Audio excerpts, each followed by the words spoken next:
Good morning, walkers. How are you today? It's rainy here. I'm okay with that though. It's not like pouring rain, but it's kind of like drizzly rain. I'm out of coffee. That's the bummer of this day. Who doesn't love a good cup of coffee every day, but especially on like a dreary, gloomy day? I'd so be sitting on my porch drinking a cup of coffee if I had some. I did place another order. I don't know if you are a coffee snob like I am, but I only drink pretty much coffee from Hemisphere Coffee now. And it's a long story how I became acquainted with them, but their coffee not only tastes excellent, it really does. It also, there's a mission. God's work is behind that. And coffee bean picking is considered the lowest job on the planet. And look how many people consume coffee, like on the daily. And anyway, Hemisphere Coffee supports and has relationship with the farmers at every place that they purchase the coffee. So there's a relationship with Diego in Nicaragua and just all around the world. And it's not just any relationship, it's a Christ-centered relationship. And the reason Hemisphere Coffee also is different, I guess you could say, is that they pay the farmers better than fair trade prices. Anyway, I primarily support them because I like the global mission of the project, and it's good coffee. The other coffee I drink is from Heroic Deeds brand coffee because I like that organization and what it supports and promotes. They are all about help, encouragement, refreshment for our first responders. How important is that? So anyway, that's enough on that tangent, but like heroicdeeds.org or com, I can't remember, but look that up. HemisphereCoffeeRoasters.com. Both of those great coffees, great organizations to support, and it's just so much better than Folgers from Kroger. I mean, I don't know. That's just my opinion and my experience. So, anyway, y'all have a good Father's Day. It's weird. So this is coming at this from a widow's perspective now. I still have my dad, and I'm very thankful for that. I still have both my parents. I'm very thankful for that. And I don't know what that's like to lose a dad, but I've seen my girls' perspective of what it was like for them to lose their dad. And I can tell you 5 years in, it's still very hard. The day is challenging. Yes, we have great memories. We talk about fun things of Bob. The good, the bad, and the ugly. And it's still hard. It's still hard. Because he's so missed. Anyway, so we celebrate, well, last year we went to Red Lobster together. Bob loved going out to eat. We didn't go out to eat a lot, mainly on a special occasion or a birthday. We're just, I always cooked from home, cooked from scratch. And anyway, that's just how we did it. So, last year we went to Red Lobster down here in South Carolina, and it was the grossest, terrible experience. We were trying to make the best of a hard day anyway. And for whatever reason, the restaurant's air conditioning was out. And then I'm not sure where they got their food, but I felt like mine looked like I could have, bought some Mrs. Paul's or whatever that name. I don't know. Some from the store, like Gordon's fish sticks. That's what I felt like I was getting. Um, and our waitress, oh, well, all the people were so irritated because it was taking forever to get their food. I mean, like, I think we waited probably a half an hour to get seated, maybe another 45 minutes to get our food. They didn't really, the Cheddar Bay biscuits weren't normal. Nothing about that Red Lobster was normal. And people were grouchy about it. Well, our waitress, I mean, she kept trying to hold back tears, and as when she was doing so, her voice was getting awkward. So she would speak louder, trying to press down those tears from coming out. I did feel bad for her because people were angry at her, but it really wasn't all her fault. It was really, she can't control what the cooks and the chefs were doing. So at any rate, we left her a nice tip anyway, just because we really felt bad for her.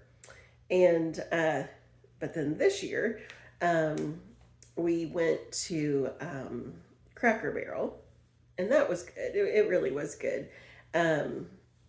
Bob always loved Cracker Barrel, and it's just funny because I talked about last time, I think, about Disclosure Day and that movie about UFOs and aliens and such. And I remembered back when I was in college, when Bob and I first started dating, he would drive over to Anderson where I was, and we would go to that Cracker Barrel all the time there because he loved Cracker Barrel. And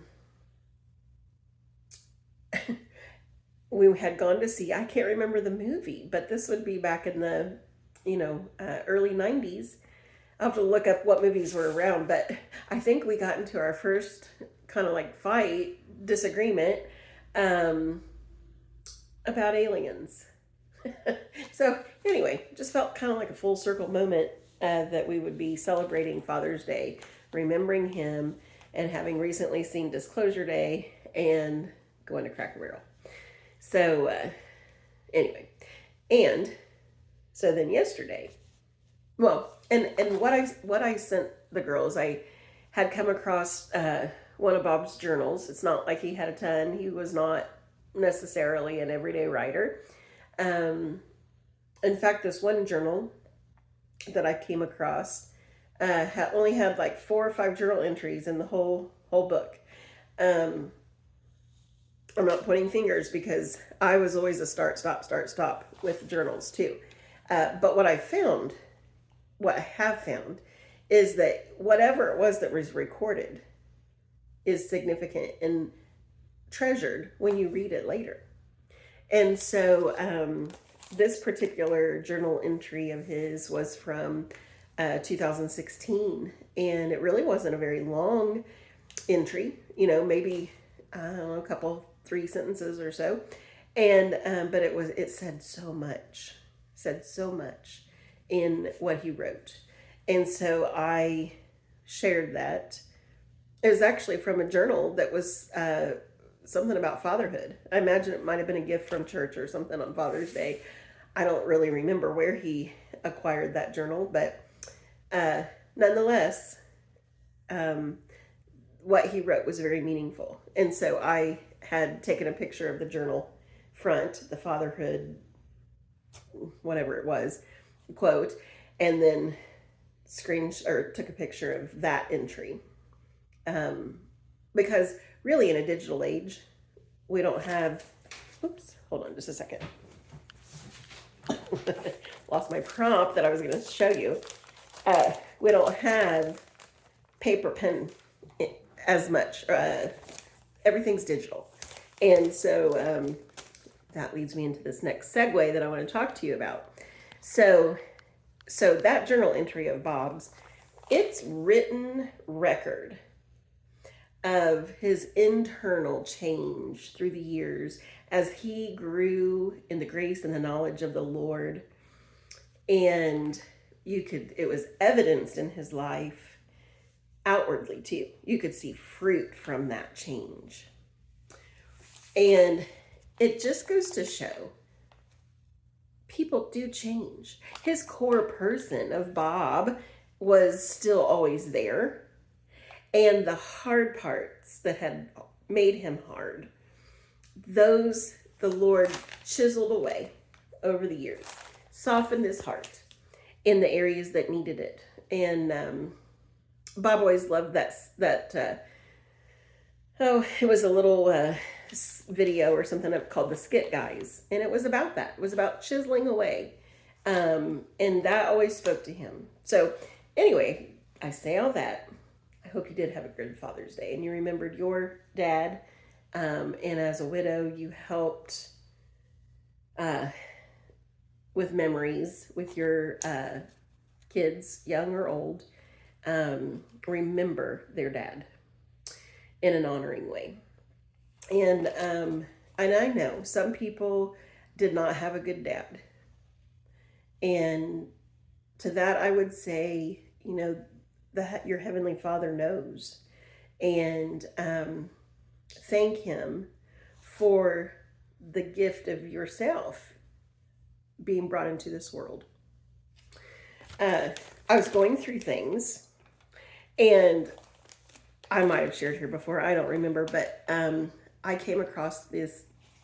My dad had given me a whole big bag of high school friend notes in middle school. But I came across this one, and I'm going to change the names in it because I don't want to give anything away. But this would have been from like 1985, 1986 maybe. Wendy. So this is how we did. Like, we didn't text back then, right? We wrote notes. As I'm reading through these, it's like, hey, I'm in geography. Oh, it's so boring. Hey, I'm in algebra. I got to pay attention. So I know kids today are distracted too, but so were we.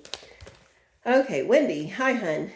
Don't worry about Julie. That's a fictitious name. I'm just throwing this out there, okay? People learn more from their mistakes than their successes. We're going to have to let her make her own mistakes. If we don't, she will never grow as a person. You can't worry about every person you know going to hell. All you can do is tell them about God. You can't live their life for them. Oh, I have something to tell you. Chris is going to tell Michelle she's getting on her nerves. She'll probably chicken out. Well, back to Julie. There's a lot of names in this. Rachel is going to write her too and try to get through to her. All I have to say is you've got to live your life, not hers. Could you tell I was trying to take up room? I wish I could do something to make you feel better. The only thing I can say is that I love you and I'll do anything for you.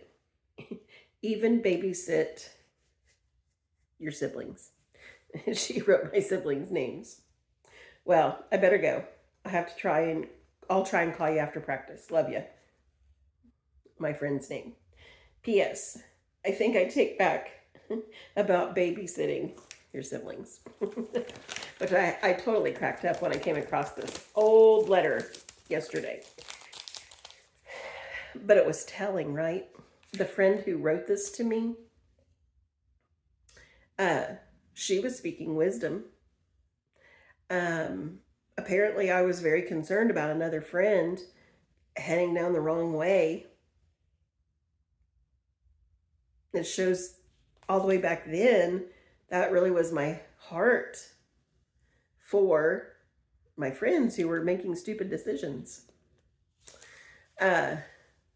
Anyway, I hope you enjoyed that. I certainly did. And I think I might send it to my friend who wrote it to me. I think she'll get a kick out of it. So let that be an encouragement to you.